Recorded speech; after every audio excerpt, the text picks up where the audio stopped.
नमस्कार साथियों, उज्जवल पाटनी शो में एक बार फिर आपका स्वागत है। पूरे देश में हम लोग बिजनेस सक्सेस पे प्रोग्राम्स करते हैं जिसका नाम है एक्सीलेंस गुरुकुल। अभी उसी का एडवांस्ड वर्जन लॉन्च कर रहे हैं, प्रॉफिट गुरुकुल। इसमें हम अक्सर पार्टिसिपेंट से क्वेश्चन पूछते हैं, आपका फेवरेट इंडस्ट्रियलिस्ट कौन है, या आपका फेवरेट बिजनेस लीडर कौन है, या आपका फेवरेट बिजनेस टाइकून कौन है।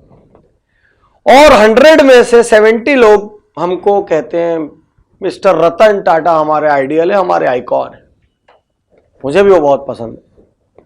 तो रतन टाटा के बारे में कहीं मैंने एक कहानी पढ़ी, वो कहानी मैं आपको सुनाता हूं। वो कहानी कई बार मैंने अपने सेमिनार्स में सुनाई है।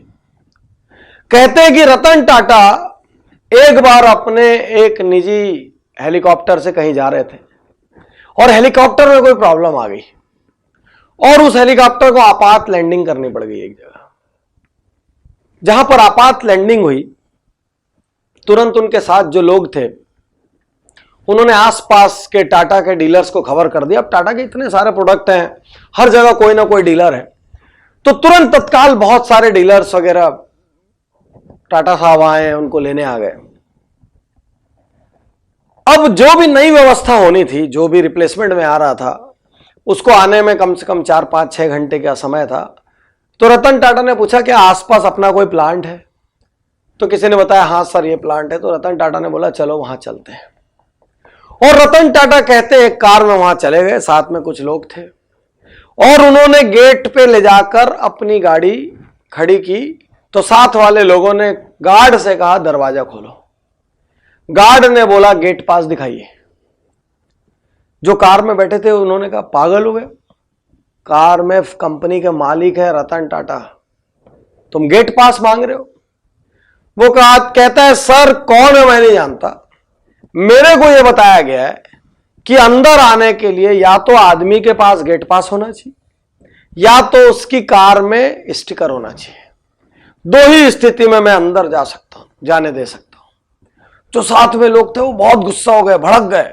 वैसे हमारे देश में वीआईपी कल्चर है, वीआईपी के लिए सब खाली होता है। वो बहुत भड़क गए, तुमको समझ नहीं आ रहा है तुम क्या कर रहे हो, तुम जानते नहीं तुम किसको रोक रहे हो, तो रतन टाटा है, मालिक है। तो वो बड़े मासूमियत से कहता है गार्ड सर यदि मालिक है तो उनको तो गेट पास आराम से मिल जाएगा, यदि मालिक है तो उनको आई कार्ड की क्या दिक्कत है। तो वो अपनी जगह अड़ के बैठा रहा, उसने दरवाजा नहीं खोला। अंदर पूरा खबर फैल गई कि टाटा साहब को रोक लिया गेट पे। अंदर से दौड़ते दौड़ते अधिकारी बाहर आए, तुरंत गेट खुलवाए, और एक अधिकारी ने उसको कहा तेरे को तो बताते हैं, देख लेंगे तुमको।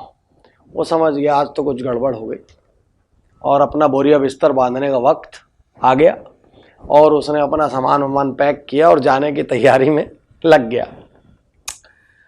वो समझ गया कोई तो बड़ा तोप था और गड़बड़ हो गई अपने से, तभी इतना हड़कंप मचा है।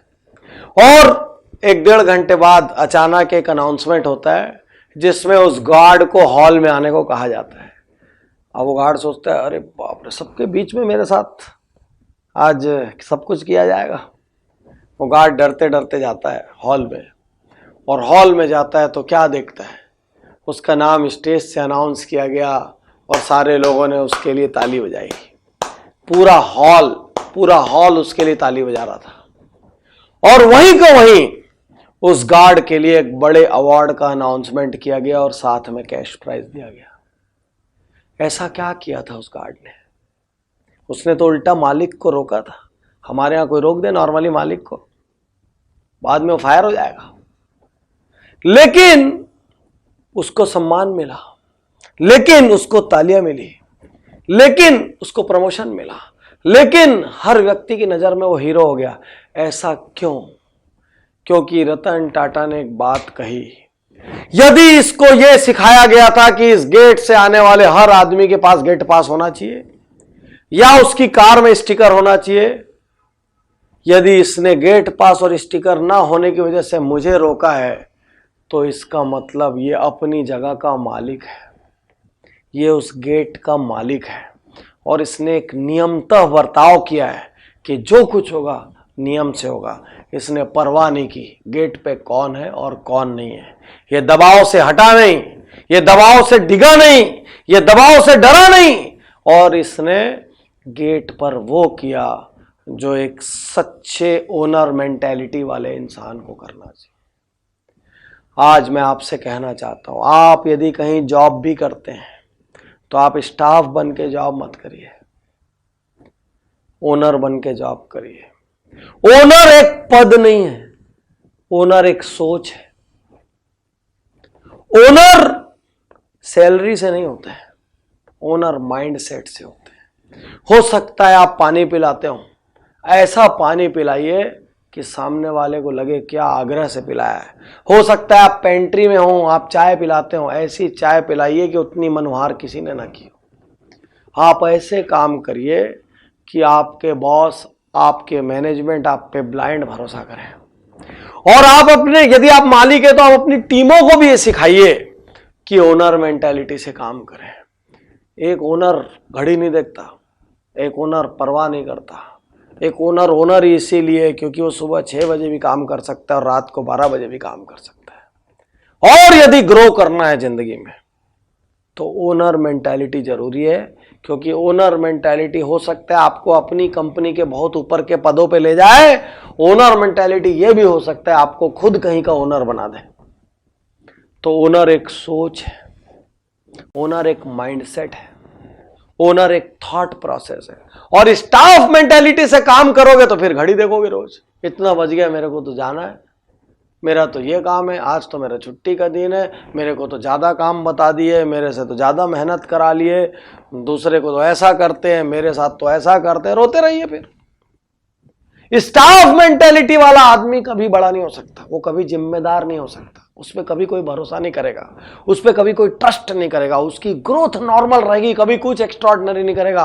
और ओनर मेंटेलिटी वाले आदमी को पूरी दुनिया चाहती है, जिसमें लीडरशिप है, जो आगे बढ़ के जिम्मेदारी लेता है, जो प्रोएक्टिव होता है, जो गलत हो जाए भले लेकिन काम करने को तैयार होता है, जो गलतियों से सीखता है, बेहतर बनता है, आगे बढ़ता है, उसको कहते हैं ओनर मेंटालिटी।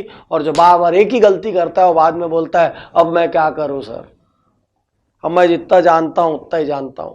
ये स्टाफ मेंटालिटी है, वो ना सीखने को तैयार है, वो ना अपग्रेड होने को तैयार है, वो ना परिवर्तन लाने को तैयार है, वो ना चेंज के लिए तैयार है, वो ना ट्रांसफॉर्मेशन के लिए तैयार है, वो ना ग्रोथ के लिए तैयार है, वो किसी चीज के लिए तैयार नहीं है। वो स्टाफ मेंटालिटी। और ओनर मेंटालिटी वो है जो हर चीज के लिए तैयार है, बस ग्रोथ चाहिए, सम्मान चाहिए, रिकॉग्निशन चाहिए। इसलिए जीना है तो ओनर मेंटालिटी से जियो। कुछ लोग घरों में अपनी जिंदगी बर्बाद करते रहते हैं क्योंकि वो सोच औसत होती है, स्टाफ सोच। वो सोचते हैं कि मैं बहाना बना रहा हूं तो किसी और का नुकसान कर रहा हूं। अरे आप जब किसी और को बहाना बना के ये सोचते हो कि मैं उसको बेवकूफ़ बनाने में सफल हो गया, तो आप किसी और को नहीं, अपनी ज़िंदगी को बेवकूफ़ बना रहे हो। आप अपने सक्सेस को बेवकूफ़ बना रहे हो, आप अपने फ्यूचर को बेवकूफ़ बना रहे हो। और एक दिन ज़िंदगी में पलट के देखोगे ना, बहुत अफसोस होगा, जब मैं जो कर सकता था तब मैंने वो क्यों नहीं किया। क्योंकि ज़िंदगी लौट के नहीं आती। टाइम एक लिमिटेड कमोडिटी है। बड़े बड़े राजा महाराजा तोप की औकात नहीं है कि 1 सेकंड लौटा के ले आए। इसलिए याद रखना, हर दिन जो गंवा रहे हो, हर दिन जो औसत बन के जी रहे हो, वो लौटा नहीं पाओगे, बहुत अफसोस होगा। इसलिए आज से हर पल ओनर मेंटालिटी के साथ अपने हर काम की जिम्मेदारी लो। जो आप बोल रहे हो उन शब्दों की जिम्मेदारी लो, जो आप सोच रहे हो उन विचारों की जिम्मेदारी लो, क्योंकि आपका भविष्य कोई ज्योतिषी नहीं बता पाएगा। आप हर दिन जो कर रहे हैं उससे हफ्ता बन रहा है, हर हफ्ते जो कर रहे हैं उससे महीना बन रहा है, और हर महीने जो कर रहे हैं उससे साल बन रहा है। सालों बाद आप आगे जाके क्या रहोगे ये देखना हो तो पीछे के कुछ महीने देख लो, जैसे जिए हो वैसे ही आगे बनोगे। ओनर मेंटालिटी से जियो। ओनर की सोच होती है, वो सोच अपनाओ। शुक्रिया, धन्यवाद।